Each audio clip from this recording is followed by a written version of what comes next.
Hello, everybody. This is Anne Taydus with Virginians for Children First, and this is our first show, not affiliated with a different with Deb Philman, who's been amazing at helping me bring light to everything, and Sloan Rathmuth with Ed First Alliance. We are live doing our own show. Hopefully, I'm live. If not, then we will publish it later. This is a trial run. Ted Lamb, the amazing educator and school board member, correct? Formal. Mm-hmm. Formal school. Okay, formal. I was like, I thought you said you were a teacher. And then when I was doing your bio, it said school board member, but you were school board member. Yes. And so that's definitely, we have a lot of people running right now who have been elected recently. You know, I was up in Orange County last week because we have two women, amazing women, who were elected for a specific purpose. And they have got, I mean, you think you go to Orange, Virginia, and it's like, oh, it's, you know, we think small town, like, oh, it's no different. If anything, I was glad to come back to Chesterfield. And I told multiple people this because, and we'll touch on, I mean, there were 12-year-olds up there telling the school board that they were pansexual. And I mean, so we're going to get more into the grooming stuff. I mean, but it was mind blowing. But two women who were elected, but have parents not coming to school board meetings to support them. The same people that elected them are too afraid. And it was easy to see why. It was utter chaos there with children screaming. I mean, it was mob rule. I mean, 100% mob rule.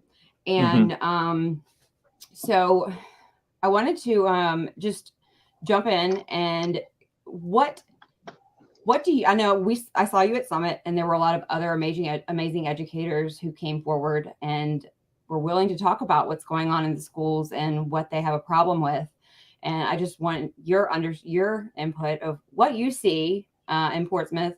And because I can say it all day long as a researcher and a advocate, but coming from somebody who lives it and who has lived it for 30 years and, you know, the progression that you've seen happen, you know, just what is going on pretty much? Yeah, I right. And I understand your question. And again, thank you for having me on. I consider this really an honor. I don't put myself out there to toot a horn in anything. So anything like this being asked, I'm like, wow, someone actually wants to listen to me. But so just a little bit of my background. I'm a public school educator. This is my 25th year total.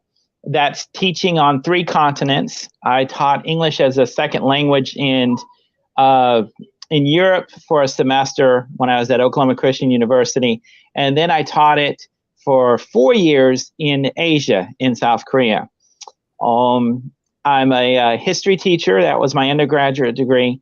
I've also got a master's in special education. And along the way, I've served 2 terms on a school board here in Portsmouth, Virginia. In fact, it was just the last term I got off, 2012 to 2020, so 2 terms. And most people ask, well, why did I do that or so forth? I do believe in term limits. And if it's something that I believe in, then it would be hypocrisy if I didn't follow through with it. So, and plus, I think George Washington had it right. 2 terms of anything is probably a good idea. With things. We have school board members, and I guess because I mean, my understanding is that, and that's where the VSBA and the NSBA come in, is that if you use the Code of Virginia, then they should all run uniformly. This is again my assumption as somebody who has always thought the Constitution, the Code of Virginia law is how you follow things. Right. But there's somewhere, I don't remember where I was reading from, that has a man that's been sitting on the school board for like 30 years. Like, right.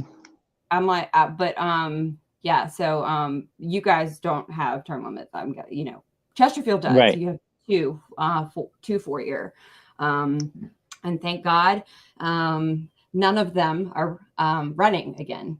So we will have a full, but we are also one that is all in, all out at the same time, which Mm-hmm. I thought was normal until I started looking into all the other school boards and finding Right. out that most rotate, like have intermittent. And then there's some that have appointed, like Hanover. Right. Which my opinion is that, just like the Virginia Department of Education, is that to have an appointed school board is going to serve a certain small percentage of a political agenda for however long it serves them. But at some point in time, it's no longer going to serve them.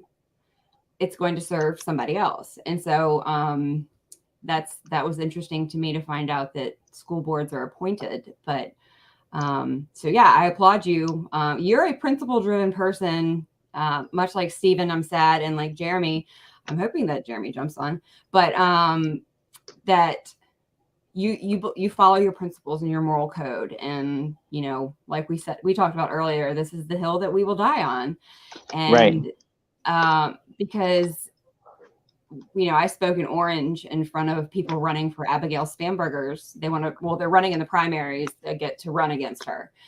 And it was, you know, 5 or 6 people, and all of them spoke on everything that they would do in Washington besides education.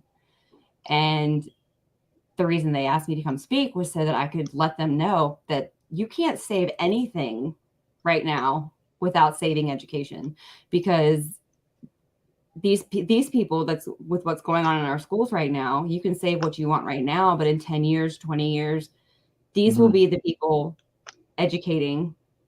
These will be the people running everything. So just a little bit, your experience in school board, what you saw evolve, because we know a lot of this, people are under the impression that social emotional learning, a lot of this stuff came about because of COVID, and it did not. Because of James Lane being from Chesterfield to the VDOE to now the right hand of Miguel Cardona, I have personal experience in knowing that we were his guinea pigs. And, you know, SEL contracts date back to 2017. And so, you know, just a little bit about, you know, what you saw evolve within the school boards, and then what your experience, hope, you know, and what people can do. Yeah. So, I mean, first off, let me give an example, and then that way your listeners can then go from this as a premise. President Eisenhower, at the end of his 2 terms as president, he gave his departing speech. And of course, his speech had to do with the military. Of course. I mean, if anyone could talk about the military or knew something a little about it, he could. He defeated Nazi Germany. He helped to. Right. And his departing speech out of the presidency said, "Beware of the military-industrial complex." I would argue today, in the year 2022, I would say, beware of the educational industrial complex. It is huge. It is massive. It is not only an elephant in the room, but it is the oversized, obese elephant in the room. Right. And it has multiple tentacles, if you will. When you think that you may understand something, you know, we keep thinking like this when it is my hands is off the screen with this. And I don't blame the average citizen, average family out there, when they say they don't know better or not, from the standpoint of, I don't blame them for not being an expert, because they're trying to live, do what they need to do. They're following the rules of sending their kids to school to be educated, and they trust the educators. And then you find out this hot mess that is so expansive and large that it's difficult. So I thought, when I got on the school board, I thought, oh, you know, no problem. Great. I've got 16 years experience in the classroom. This will be a piece of cake. I know everything there needs to know. How hard can this be? Right. After 8 years, I look back and I thought, Lamb, you knew nothing about education, because it was a eye opener. During budget season, I was the most loved and as well as the most hated, because I would ask questions and questions and questions.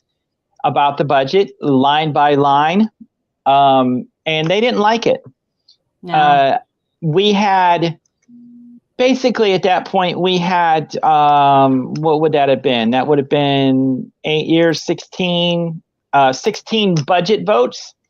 I voted against every single one except 2, meaning that because you have to vote like a preliminary vote and then the final vote, right? Kind of a thing. So really, it was one budget that I voted for. There's a lot of cliches that we say, oh, it's for the kids, or oh, fully funding, or oh, more money for teachers or more for the classroom. Well, the thing about that was when I looked over the budget, that's exactly what I did. And every time a budget came across and administration was getting more than the classroom or teachers by percentage, I voted against it.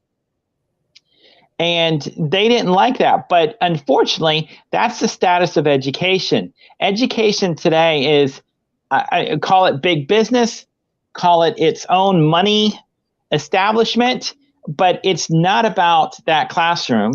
It's not about those teachers, and it's not about those kids. Yeah. So being more the only conservative on a school board of 9, it was very interesting at times. Very interesting. I saw that, I was, because I know you, but I wanted to know more. And so I was looking up the school, when you guys renamed the schools. Yes. And you were the only one to vote against it. Yes. I found that interesting because it wasn't like it was, say, Robert E. Lee High School. Right. It was people that maybe sometime long ago, like presidents that, who was the president that y'all renamed, that you didn't, but they renamed because of supposed. Right. Yeah. So that whites, KKK affiliate. I mean. Yeah. So there was actually 3 that wanted to be renamed. But really, the vote really centered around the one high school, which was Woodrow Wilson High School. Right. And then there was James Hurst. James Hurst Elementary, and then John Tyler Elementary. But when it came up for the vote, I was actually on the committee too, to get input about the change. And so when it came down to it, it was interesting because I got a call 3 hours before the vote from the president of the NAACP. Of course. And yes, and they made it very clear. And I mean, they really didn't make any bones about it. They basically said, we will watch your vote and we will remember this. Yes. And I thought to myself, oh, okay, well, let me show you how this can be done. And that's amazing because what we saw happen especially here in August and all across, is that the transgender model policies, the masking, is that I know in Chesterfield, verbatim, Ryan Harder, I have recorded one-on-one legal conversations where he said they did it all in closed meeting prior to hearing a single public comment strictly based on legal counsel. And I started this in August, so I didn't know anything, but I knew that was wrong, like point blank. Right. And so how do we get them away from self-preservation and to standing up for these children? Well, and that's a brilliant question, because now you're talking about something that this is an institution that has been this way, to be honest. And it would take more time to actually go into the nuts and bolts of it. But this is an institution that's been in place since 1830s. Yeah. Most people don't think about that. They think about, like, say, President Obama, or they go back to the 30s, or they go to Woodrow Wilson. But no, this philosophy, this institution has been around and progressively going in the direction that it's gotten us to since the 1830s. So how do we fight it? What do we do? Well, I think a couple things. I think we need to, as citizens, we really need to stop and we really need to take the time and really become educated on what public education is. So how do we do that? Because again, it's the elephant in the room, right? It's the educational industrial complex. So, and I know we're all busy, but this is what I love about what I'm seeing with the grassroots movements, Virginia's Children First, Parents' Rights in Education, which I'm involved with as well. Yes. Where we start tackling this and we make the commitment as citizens, as groups, of get hold of the budget, the actual school board budget, and it's several hundred pages long. Ours was like 176, and I read it every time. I get it, and I'm not big in math, but go through those budgets. And when you have a question about something, right, write it down on Notepad. Write down the actual category, the name of the line item, and even many of them will actually have numbers next to it. Write all that down, because if you don't understand something or you don't understand what it's talking about, then you ask the question from that, and then you can go deeper from that is probably what's going to happen, Yeah, it's a rabbit. I mean, when I talk about like falling down the rabbit hole, I mean, yes. when I thought that I could, okay, maybe this is just a corrupt school board, to James Lane going back to being a nobody in Goochland with Obama in 2014 to being VDOE. I mean, and then I started to understand recently, and we'll go through the documents about how all of these associations, and it's not just the school board, and it's not just the NEA, the AFT, everybody wants the NSBA. It's the National Association of School Psychologists. It's the National Association of Elementary School Principals. It's all of it. It is all of them, literally. Yep. So the question that we've been going back and forth with is, there's literally nobody to go to. I could have 800 pages of which I do, of FOIA that I pay for. That is, I mean, talk about damning, but the question remains is that what do you do with it? Because we've even looked for attorneys, but we see what happens with these court. I talked to Ashford and Amani the other day, and Jefferson High School, they won that, and they're appealing it, and they'll probably win the appeal. Is that we see with Governor Youngkin, the stuff the courts are doing, it leaves the fact of but it's mind-blowing to find out that how does it isn't there a code of ethics for teaching, which was my stupid understanding. Well, you know what? The NEA has one, the AFT, they all have their own. There's not one. And the same thing with the principal, with the psychologists. It's just, they're all in it. Right. It is. And like I said, it's a philosophy that goes all the way back to 1830s. I mean, and again, at another time, I would love to actually get with you and even maybe come back on and do a history of education from the 1830s, because you'll see the line and how it was gotten to where it's gotten. But there's that, looking at the budgets and start asking questions from there, being informed and helping each other out with that. Then I would say, understand the roles of the federal and the state and the local, meaning the federal Department of Education, of how it was supposed to be. Right, the federal Department of Education, the state Department of Education, and your local. You would be surprised how little, but yet how much responsibility that the local has. You would just be surprised at that. But that's not the way it's supposed to be. It's supposed to be right. The complete opposite. State. It is. Is that state, the state board of education, the Virginia Department, it's oversight. But that was the origin, or how the state boards of education were supposed to be. Not even to mention FedEd with and that's why Trump wanted to get rid of it, is because federal, I mean, it's interesting. I'll see if I can find it, but I have the printout from this last year of how much, because historically it's been like 8 to 10% federal funding. Yeah. And that's how it's like supposed to be. Like, but the federal, I mean, and then you have taxes, and then you have, the state, their, grants that they take, which is, I would pay more taxes for, and I think that most parents at this point that understand it, if everybody would just stop rejecting the funding, is because we know it's not serving the children 100%.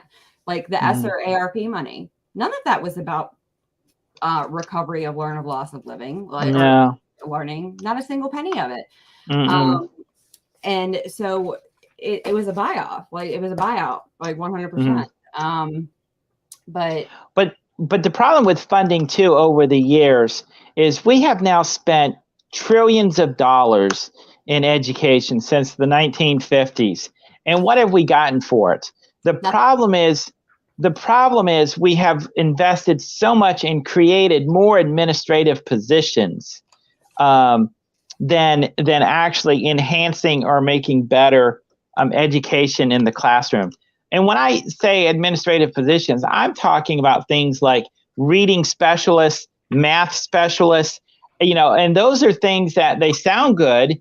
And even Governor Youngkin and Lieutenant Governor Sears have even pushed this about reading instruction. Well, we've had reading instruction now for 70 years, and we're still sitting. Yeah, and we're still stuck on about an 8th grade level, 6th to 8th grade level nationally. So the thing is, I think what's happened is if you're going to pour money into it, you've poured it into the wrong things. You've created positions so that now that's just added to the bureaucracy that then turns around and adds, if you will, professional development for teachers on new reading philosophies or math philosophies, and especially for teachers that don't even teach reading per se, but the philosophy now is, we are all reading teachers because across the curriculum of history and science you have to know to read. Well, of course you need to know to read, but I don't need to know the science of the 15-letter words that you use in reading instruction. Right. And let me do my part, and those that went to school and that's passionate about teaching others how to read in elementary, let them do theirs without all of this. But that's what we've done. We've taken the money and we've created more of a bloated system to where I think it's starting to fall apart. So when we talk about electing these people to school boards, that's interesting. I am amazed, and I love seeing a lot of these angry moms getting on school boards. I love it. I do. But I love it with a little bit of caution, because I see the passion, and my concern is the knowledge. I think that people think they're going to get on and they're going to change the world, but when they get in there, they realize that they're dealing with the feds and the state. Then they're going to be highly disappointed and disoriented and disillusioned. So, we need to be smart about getting people on a local board, but that they also will have a backbone to stand up and say, no, we're not voting for that. We're not going to do it. Yes, go ahead and yank your $14 million. Be my guest. I am sure Everybody Fox News. Spoken with, that is part of their, that is why, Jessica up in William, I mean, she's all of us. I mean, we've all kind of like formed like that we're running, and it's under these, and it's the same thing when you bring superintendents in, the expectation that you don't join the Virginia Association for State Superintendents, because their partners are all of these web apps that are tracking our children. And you don't have to join it. If you're one of these superintendents that these new counties or these counties are bringing in to do something different, then they should understand, and you should help them understand that why would you want, if you're really coming in and we hired you to do something different, why would you want to join something you don't have to join? That's only going to network. Why would you want to network with these people? And I think I saw today that another, I think it was Nebraska, pulled out of the VS or the and it is so. And is that why do we have lobbying groups like the NSBA running our school boards? That's a question that I'm in that why nobody has ever said there's a problem with this. Like, right. Well, and you do know that even though if the state SBAs pull out, that doesn't necessarily mean that they still don't go to the national SBA conference. I think and correct me, Anne, if I'm wrong in this, but I think Virginia pulled out. No, they said they were going to. This was months ago, and months ago. The VSBA did say when that original letter was sent, calling us domestic terrorists, all of that, which I have the 52-page report that finally came out from the White House about that. But they did say they were going to, I think it was next month in July. Yeah. And, that would make sense because that's right. That would make sense because that's when the contract comes due. But by what I'm understanding is, and I even saw this even here a little bit on the local level. So you can pull out, but they've got their national conference every year. So school boards can still pay to send their members to that if they want to. And the thing about the superintendents, you can make that as part of a deal. But it's like they see that as one of their perks in their superintendent contracts. And all it does is continues to make this toxicity continue to go further and further and further because it's birds that fly together as a group that continues to do this. For the new, point blank, the people that Chesapeake is running, the Chesapeake squad, they're running strong, they're running together, they're unified in what they want to do. And we have Orange that's already on the school board. I was honored to meet with Lisa Phelps, who's on Spotsylvania, and she's doing something different. And so these new school board members that come in, what would you suggest? Is that rejection of federal money? Because I know that there's a school board, there's a couple actually across the country that did not take the ARP money, and they were very, and if they did take it, and say there was one in Texas, and they found out what books were in there, and they did not give them the money. And so I think that people are under the assumption that they have to take this money. And they don't. Right. So when these new school board members, whether I'm one or, Jennifer, Jared, or whoever, gets elected, or, the ones up in Orange or, whoever is new since January 1st, because we have, I think, 2 in Stafford, there's 2 in Orange, there's multiple ones that are sitting strong currently. Now we're stuck here until November 2023, and recalling in this state is just, we've hit. I mean, it's just if they locked it solid, said that it's almost impossible to recall a school board member. I mean, Loudoun can't even recall people. So, rejection of the money. What else would you suggest? Like a strong, principles-driven, but somebody also that's educated, like not just an angry not a mom, but somebody that also understands the history of how we got here. Because I know everybody that's running or is going to run is as pretty much not. I mean, they're not as rabbit hole understanding as maybe I am, but they have an understanding of at the federal level how we got here. So I think the most of them know what they're in for.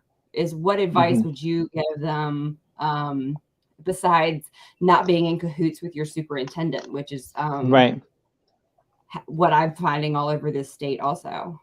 Right. So what I would recommend definitely is for first and foremost, know who you are, know thyself before you walk in there, because there's going to be several times on votes that will challenge your core. And then, that's where the whole fear comes into play with, am I going to be the lone person?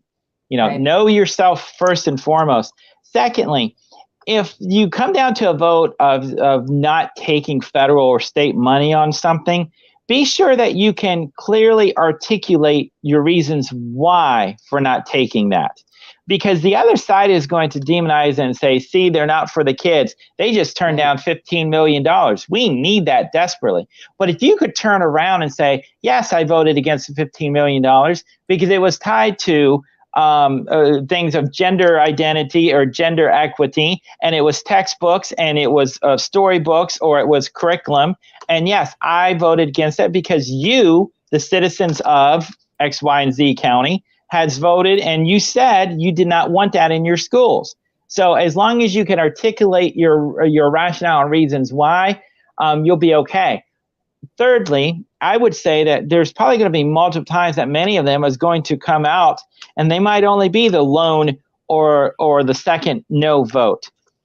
And so when people get in that discussion and so forth on that school board, and you give your rationale why you're going to do what you're going to do, already understand you're not going to win the argument with that board. So use the camera to your advantage. Yeah. So when you're making your points, make it as though you're talking to those that's listening on camera more so than what's in that room. I learned that over time, and it served me well. I think my third school board meeting, I learned that I wasn't doing anything. And then even though I just pulled my girls out, and I tell people, get them out at this point, because the amount, the data that they're collecting it's going to be catastrophic, because in the Library of Virginia, that stuff sits in a statewide longitudinal data set 75 years. So we're talking about generational. So you look at China with the social credit score, that's what this stuff is spitting out. And I would also encourage teachers and I know teachers that I've talked to, and I've showed them, whether it's Panorama, Aperture, who uses DESA, Second Step uses DESA, is that these surveys that they're doing, they are asking questions that teachers are not qualified to answer, and teachers don't know the implication. So I heard one teacher tell me, yeah, I really want to, she called them the PBIS surveys. And I said, do you mean this? And it's called the DESA Mini, and it's 6 questions, and it's pretty much like evaluates, or it spits out, it's called an early warning system. And they are spitting out, the data spits out like the likelihood, the percentage of your T-score of their likelihood to be, aggressive, depressive, bipolar, like different things on that.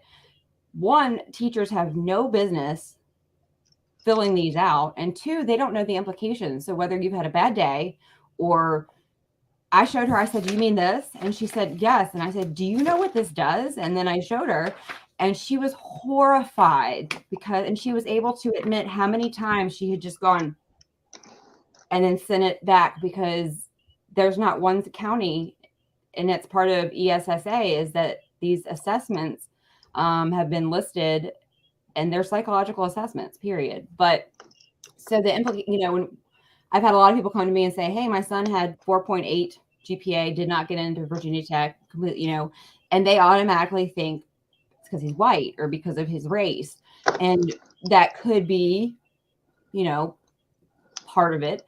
But nobody has really thought about like the social credit score, because all this stuff is getting funded by big ed tech.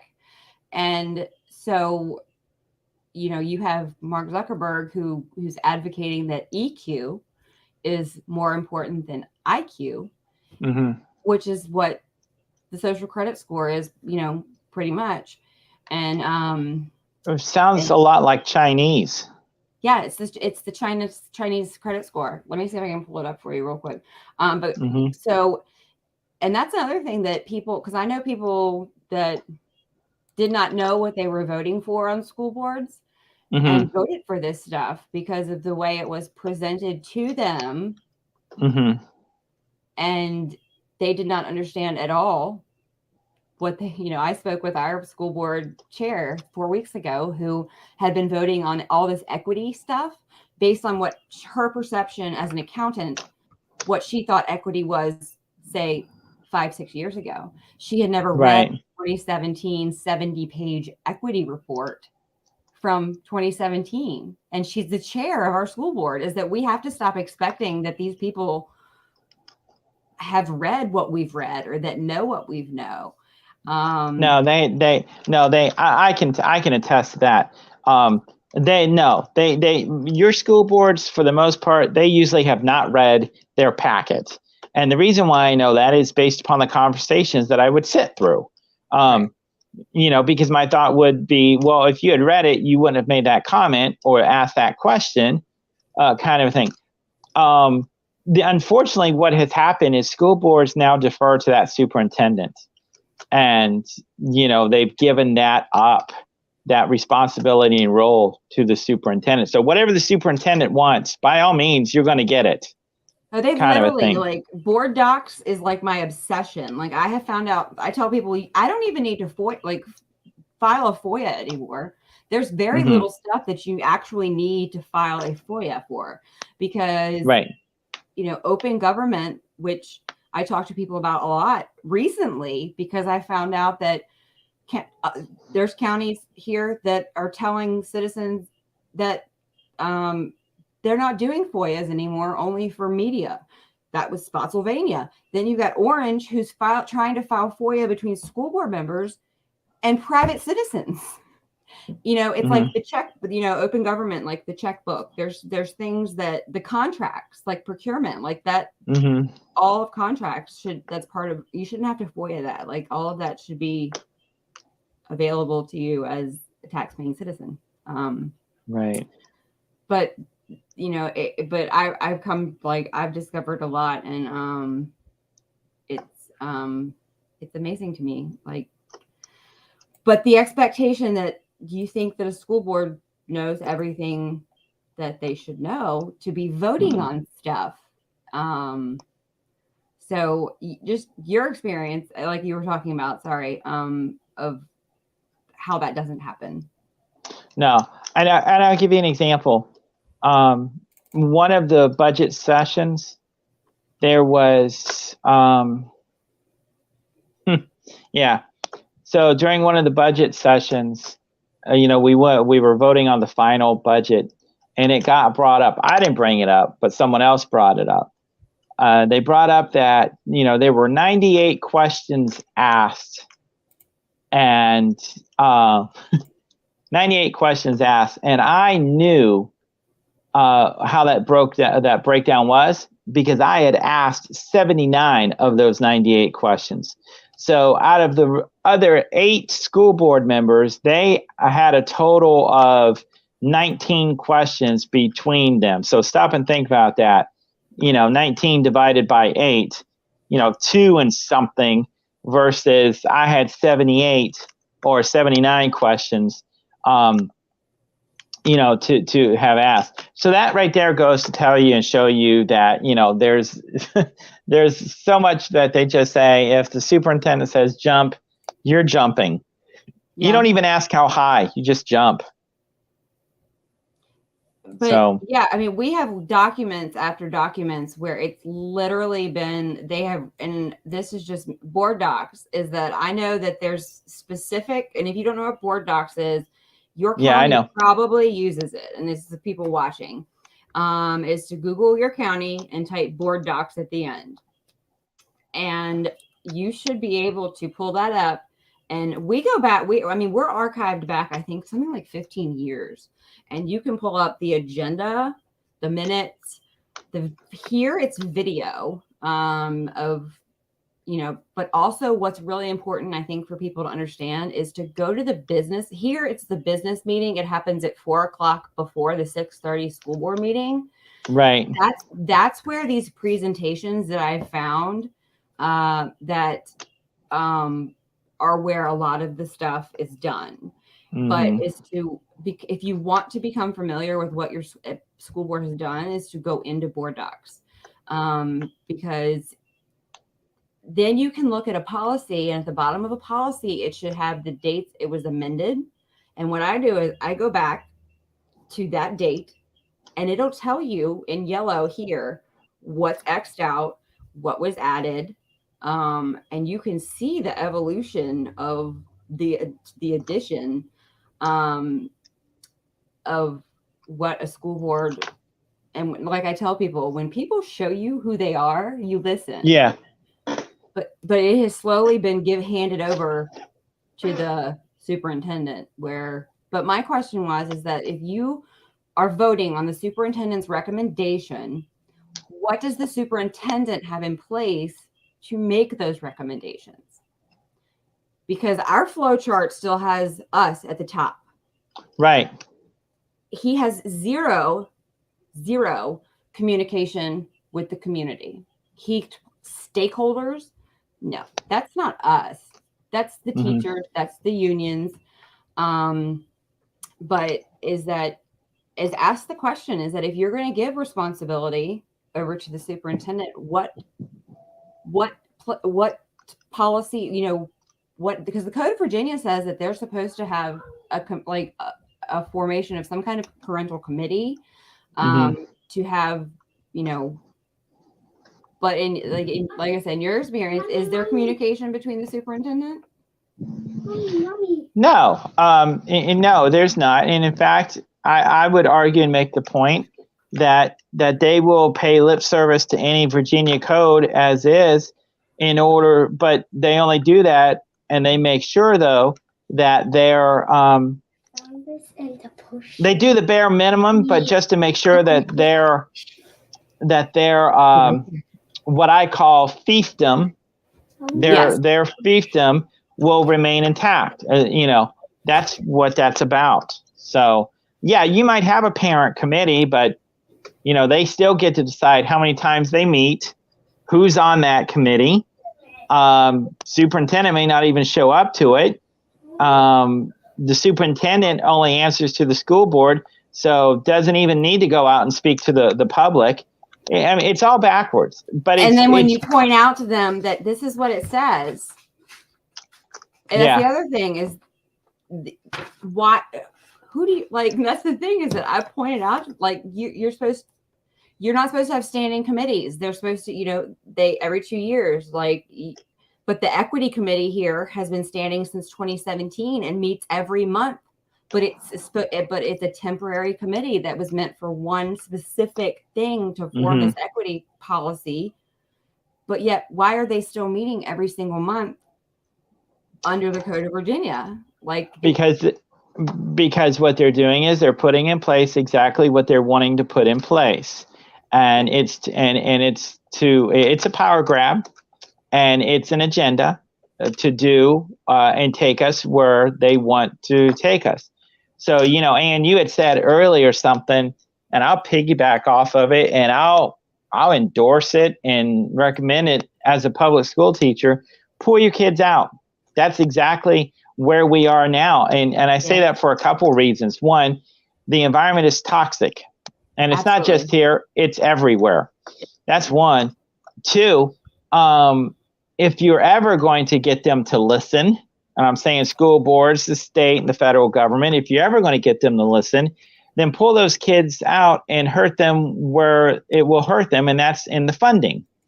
Now, with understanding that, I am also convinced that you will see pushback from the state and the feds, because they'll probably try to pass codes and laws that will limit what can be done. But then that gets back to what I said to you earlier, as well as know thyself, know yourself, and decide, what lines you're going to cross and what lines you're not.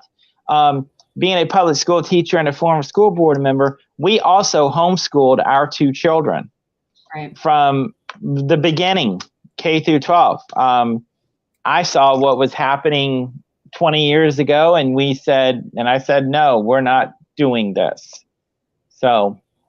Yeah, I mean, it was something that I thought I could, and this was me being, I was asleep at the wheel up until, like I said, August. Like, I thought I could come in and save it maybe. And then, but once I understood it more and more, and then I understood See, my background in child protective services and child sex trafficking, which is the children who don't have a voice, fighting for them, which is something that nobody's talking about anymore because we're fighting for our own children that have a voice. And is that I was not an abolitionist, which is, one of Deb's terms, but is that at all costs. And I was a single mother, and I hated 6 months ago people saying pull them out, but pull them out, but keep fighting is the key, because until our tax dollars go with our children, and I'm not talking about a voucher. I don't want a voucher, because a voucher is going to have it. Is that understanding too what school choice is because people think vouchers, but no, vouchers come with federal government stipulations. Like you can go to a certain school.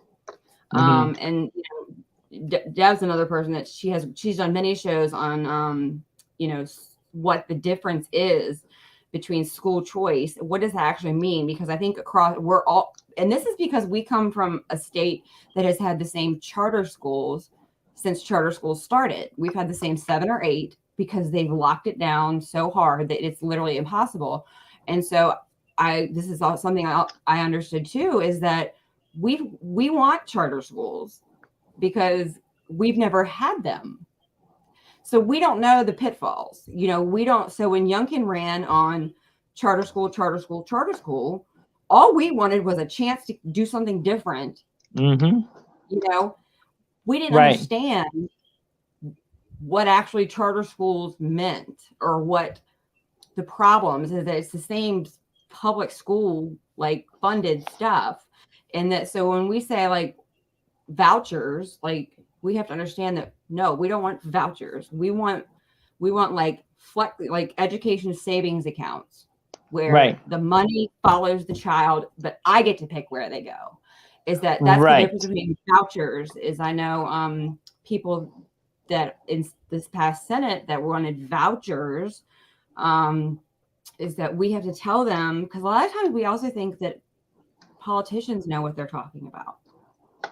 And I've come to find out too that no, they really don't. Like, in explaining to them, voucher and school choice are not the same thing.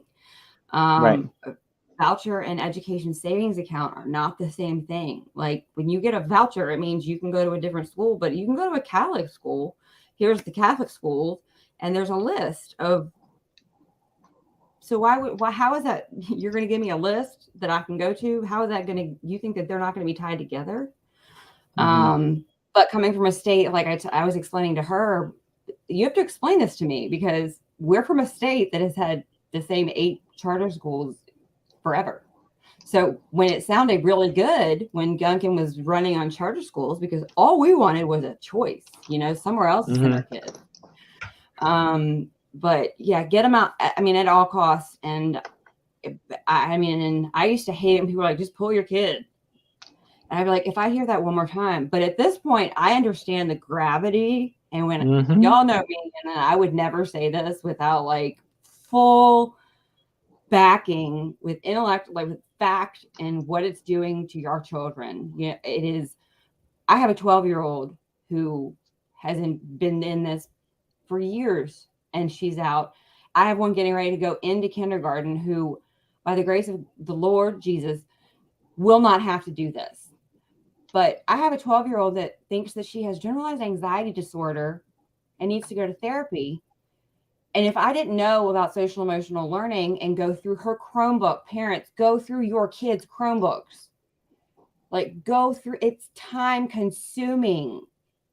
But that drug assignment that I found asking what drugs were in my house, and then talk about data mining, is that you will never find this stuff to hold the schools accountable, because we don't have books anymore. And the fact that we don't have a choice for books, because I've tried it. Right. And what is your opinion on the fact that they will acknowledge how bad screen time is for children, but are still insisting on one-to-one devices? And that'll be the last. Is that that's what drives me mad, is that all the hypocrisy. I know, but is there any, like, how can people look away that study after study is saying that screen time is destroying our children, but we're going to put our kids on it, and then when they come home after 8 hours, they're going to do their homework on it, and then they're right. So the justification for that is now that's falling under use of technology, and so instead of looking at the science and what everything is saying with regards to bad, screen time is not healthy, but oh, wait a minute, it's use of a Chromebook, it's use of this app and so forth. So that falls all under technology. And after all, technology is good, and we need to have a 21st century. No. If I hear 21st century skill one more time, or next gen learner, that'll be the next show. Is Arne Duncan and Obama and next gen learning and Gates, going back to 2008, DNC, like Democratic, never, that's a whole different. But those are my buzzwords. Used to be diversity, equity, inclusion. My buzzwords now are like next gen learner, 21st century skills, like whole child. I mean, we could go through, and next show we'll go through the whole list. It's not just SEL, it's whole child, it's the multi-tiered, but I have one document that I'll show you next time. We'll make a plan in a couple of days to meet back up. It's got all the associations at the top, and then it's 17 pages of all of these multi-tiered under the umbrella, all of them together, including Mark Zuckerberg's whole child, and this is their let's do this. So I mean, it's right. But that's why in my history classes, I will go to primary sources at all costs versus that textbook. I saw your post on that, and you're like, how would you teach history? And we have a TA with us this year that actually was a formal student of mine. And I did have in the class the other day, I did have the kids have the textbook out looking at something with me. And she come into the room and she goes, Mr. Lamb, she goes, what is this? You never had us we never used textbooks. So I took that as a high compliment. And then I explained, no. This is it's one thing I wanted them to look at, kind of a thing. That's another lost art that we've gotten away with. You want to talk about the quality or the rigor of education? There's the problem too. The textbooks are not high quality, and if you really want to get into critical thinking, and you really want to develop the mind, you do have to get in. Talk about real critical thinking versus the hijacking of the term critical thinking. Like, exactly, because there's a difference. So many words though that people think, and then what it's actually turned into, because critical thinking used to be a good skill that you wanted to have, but now with what it's been, people say I don't, but I say hijacked, is that none of these words that originally meant what they were meant to be written as. No, they're not. They're not. Right. They're not. In fact, I've done some things off of a training I went through last summer. I've put some things into my class this year that I just know if a parent questioned or if upper management found out, I would be out the door. But so what? The problem now is, we don't have time to play. We don't have time to to play games with any of this anymore. We're at a critical mass. We don't. And that's what I'm saying is that, like, if there's a time to stand, this is, I call it 1938 Germany. Like, and this is, I'm a history person, like the precipice of like teetering on, because that's where we are. Like, they have, we're going to lose it. They have education, they have government. As soon as law goes, which we can see, it's like, but as soon as the Supreme Court and law goes, we're done. And there will be no, like, if you can't stand up and see that we are literally like in complete like destruction mode right now. Like, if you don't have, if people are like, I don't have kids. Well, do you have a country? Because like, if like with the WHO and Biden getting ready to sign us over to, I mean, that's a whole different, but is that it's so big, but yes, it is as big as we, those of us that are like up to here in it, understand, and that we're not exaggerating. Like, and so get your kids out is the one Right. thing. Like, And something else too that I could say with that, when I say, get your kids out and so forth, understand this. I also belong to the Conservative Teachers of America. It's a mm-hmm. national social media Yes. group, but we've also got state pages too. We've got over 25 as well, and you might even be surprised where some of those state pages are in. Yeah. But keep in mind of this too. Let people understand. I've been saying for a little bit now that probably over the next 3 to 5 years, if you think that we have shortages now, you've seen nothing yet, Yes. because the conservative teachers, or those that want to teach, I'll say it like that, they're walking out, and they're actually creating. Yeah, they're leaving, and it's not because they're just leaving because they're retiring. They're walking out and they're creating other platforms. Yes. So that parents will have real choices in this thing. I'm one that would say, that maybe homeschooling's not for every family, but we are creating platforms to try to reach as many families as we can. Yeah. So real quick before we go, this popped. Yes. Somebody sent me this. Dot Heffron is one of our far left. I mean, as left as you can go. Tell me that this is not a problem as a former school board member. So she's participating Tuesday in this event. This woman here is part of the Chesterfield Education Association parent group. Okay. They don't have so she is holding. Now, this is where the voting like our children's education matters. She's the second school board member in 2 months. Catherine Haynes being the first, who is the one that, if it was possibly more far left, she was at the CEA Truth and Education forum that they had. Is that her? And this is the woman that speaks at every school board meeting. Is this under the fraud and part of the school board policy under the Code of Virginia? Can she do this? Because it's a voting. It is a 100%. It is a political event. It is not just a political event. She's speaking at it with members that are of the CEA. Or will this just be another thing that they'll get away with?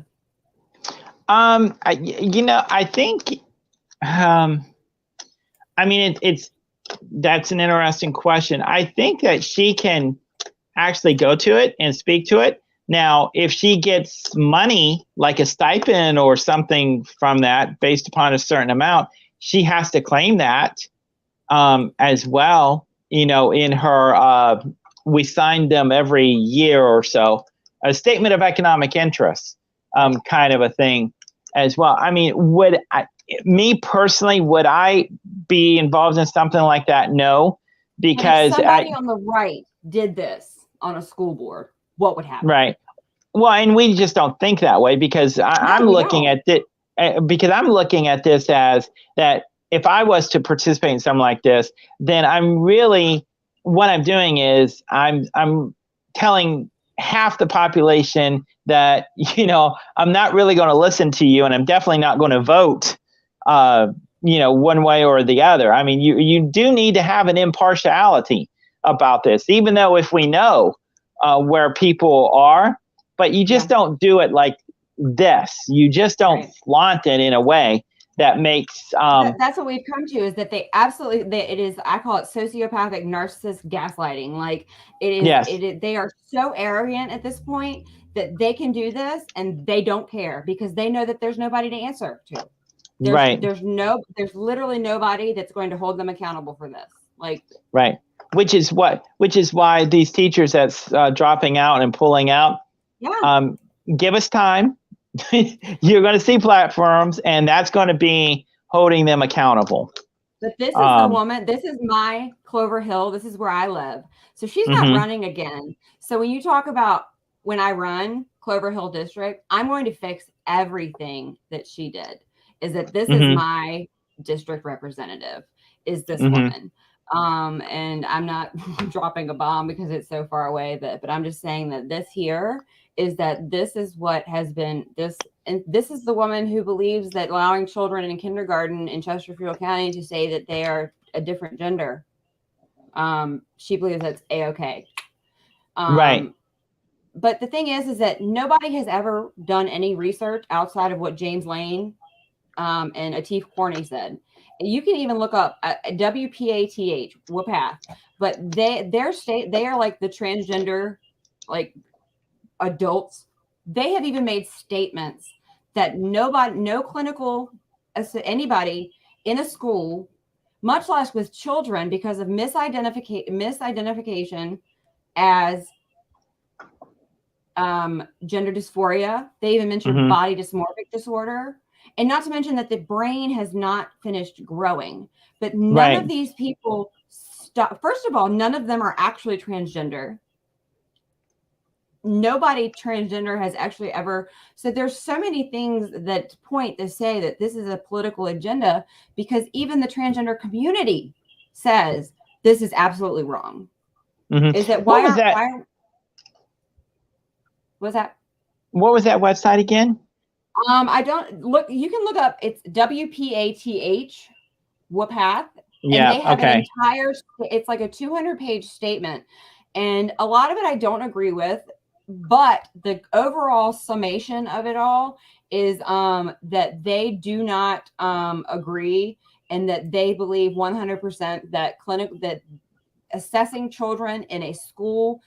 And I have sent this to the school board, and they're waiting on the governor's interim guidance from the VDOE, which I will remind everybody, 9 a.m. the Monroe Building. If you can come on Wednesday, is the perfect opportunity to look at Julian Balo and all of them and ask what they're doing, which I encourage everybody to try and come, because there's no more. It's the Virginia Department of Education, and their guidance on this sexually explicit whatever, it excludes the books, which is outraging, but their guidance on that is due the 31st of July. And so it's an awesome opportunity to, at least like you said, know and be on public record that you have said what you said, and to, like I said, to have 3 minutes. I think the buzzer even goes off there, and you can ask for more time. But is you to go before not just a school board, but the people like that are supposed to, we elected to bring in to make change, and ask them. And I really want to get into it next time with you about the special education, because if you want to talk about historically marginalized and the children that have absolutely been destroyed by Virginia's lack of caring about them, it's the special education kids. And especially here in Chesterfield County, I can't speak to everywhere, but is that because the IDEA funds have been funneled to SEL. Committee for Children, Second Step, all these companies sent out matrices on what grants, including ID. So where did the millions and millions that everybody got for IDEA, where did all that money go? Exactly. SEL, because they sent out matrices on how to take those funds. Yeah, it's I got a 5-year-old screening. Well, we could go on forever, but Jeremy wrote me, and he had something come up. So also Frank McCormick, I told you, Chalkboard Heresy, he wrote me back and wanted to know what my schedule was like this week. So let me know what yours is like, because I want to get Frank on here, and I want to get us to have like when everybody's available. But this has been an awesome one-on-one with just you and me. But no, Frank wants to jump in, and but Jeremy finally wrote me, and he had something come up, but just the way it rolls. But thank you for being here. Yep, and I'll get you my schedule on that for sure. And we will continue this. Right, and just one last parting thing. I mean, I had said that so many teachers are like walking away and committing, different. And I forgot to say, or to really just say, including myself, on that. Right now, I'm working with teachers, but also and other individuals to actually start up and set up a school that to get That's kids amazing. out. I wish I was with you, because I know like Stephen, who was going to be here and had an emergency come up. He is licensed. I think he has a certain amount of, that he can. I had a teacher that left Midlothian Middle. She's in Amelia, more toward about the Amelia area, and she's qualified to teach, I think, up to 4 children. And I told Stephen, start a school with all the parents that I know that have pulled their kids out. But trust me, if the teachers would at least issue go to your last school board meeting, because they can't come after you, you're leaving anyway, and tell them why you're leaving. You don't have to, I know I get intel from teachers every day about what's going on.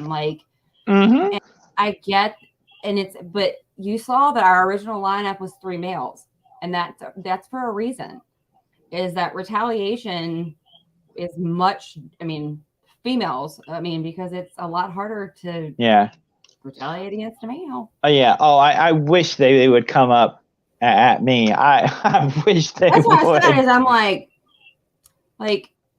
I wouldn't come up to me, but that's just me. And so when you said know who you are, I'm telling you, know who you are, because knowing that you are not racist or a bigot or a transphobe is one of the main things that if you can stand up to somebody saying that to you and know to your core, no, I'm not.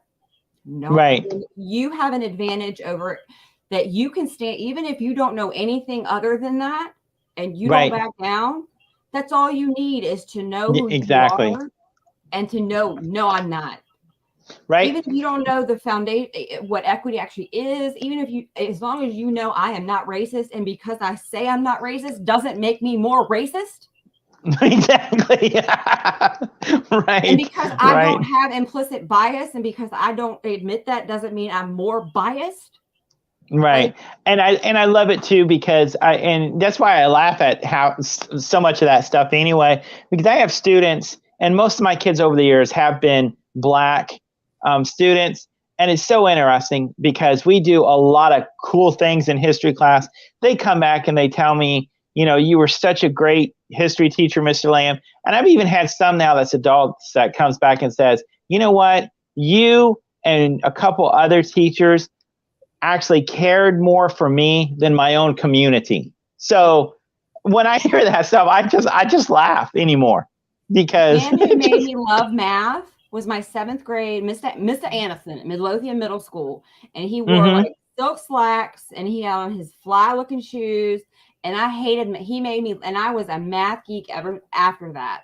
And then Miss Tomasic, who I took for pre-calc, calc 1, calc 2, my whole in high school, an angry white woman. I hated her, but Miss Anderson gave me the foundation to love math. And so I look back and I'm like, I hated my white teachers, as it has an absolute, good educators have nothing to do.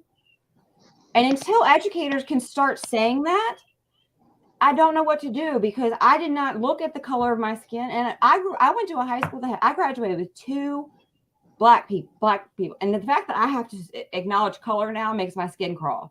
But I did not look at them like that. Even though I did not grow up in a melting pot, that's now an unacceptable term, is that I grew up loving people for people. But that's no longer acceptable, because you have to acknowledge their differences. And if you don't, then you're racist. And that's why I think in some ways, for myself over time, I choose not to do that. And I'm still going to be me.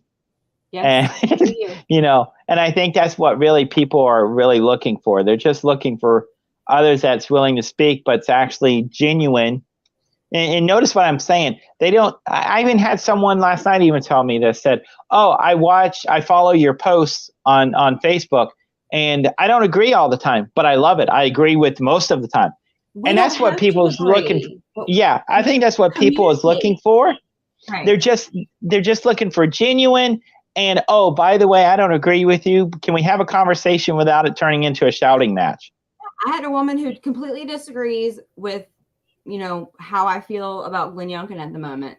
And I wrote her and I said, I'm not going to get into that's your right. You have 100%. That's what America's about, is you can disagree, but You agree, like, that's okay.